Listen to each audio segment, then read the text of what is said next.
Major John Walukhe, the Sirisia member of parliament, has been ordered to pay 1 billion Kenya shillings or committee 57 years. I see John Walukhe going to committee because I don't think he will be able to raise 1 billion Kenya shillings. And the question which most Kenyans are asking, what really transpired? Why is Walukhe going to jail or being ordered to pay 1 billion Kenya shillings? The story began around 2004. What happened around 2009? Jacob Juma the late sued Mwai Kibaki's government for storage charges which he claimed he had incurred in 2004 for maize importation from South Africa. For those who remember that maize scandal. The truth of the matter is that there was nothing which was imported in the country. So there was nothing like storage. What Jacob Juma did, he forged certain receipts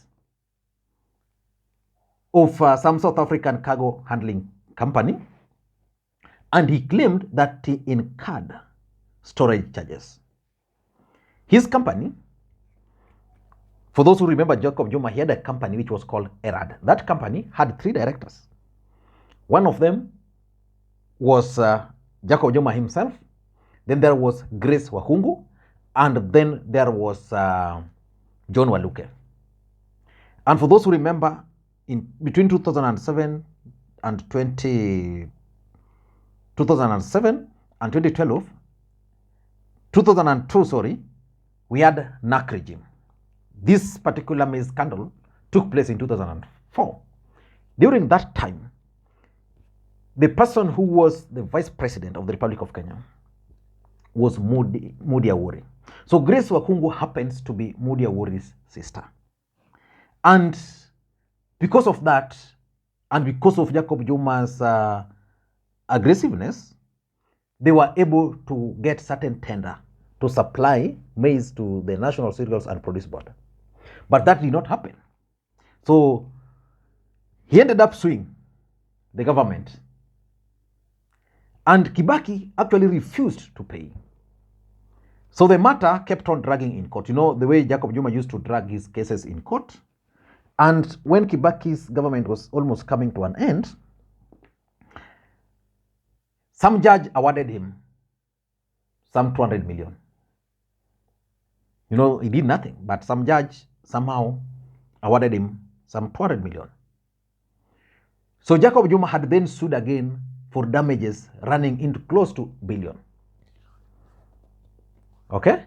So around 2006, Jacob Juma decided to leave the company. And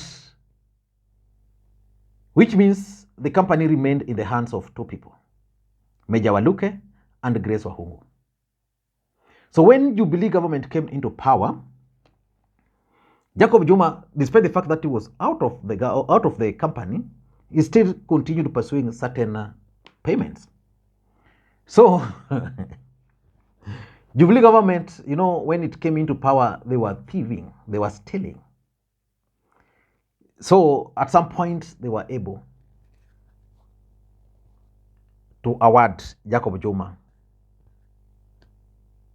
some 200 million, and several other millions went to some companies. So Wakhungu got 40 million. Wakhungu is now going to jail, got 40 million. Walukhe got 50 million out of the entire deal. Jacob Juma and the rest actually retained over 100 million. In 2016, Jacob Juma was killed. After the death of Jacob Juma, that was around now 2018, the EACC decided to investigate this matter because the Parliamentary Accounts Committee had raised some questions. That's how Walukhe and Wakhungu landed in this problem. Jacob Juma, who masterminded all this, nowhere to be seen. So that's the short story of Wakhungu and Walukhe. They are going to serve over 50 years in jail because one received 50 million, the other one received 40 million. And for me, I don't know what you think, but for me, I don't know why Grace Wakhungu, for example, a lady who comes from a very well-off family, would subject the family to this kind of shame when she knew so well that they never imported maize anywhere into the country. And why should receive 40 million for doing nothing? Which begs the question, is the family really wealthy, or is the wealth proceeds of corruption? Let us wait and see what's going to happen. Bye-bye.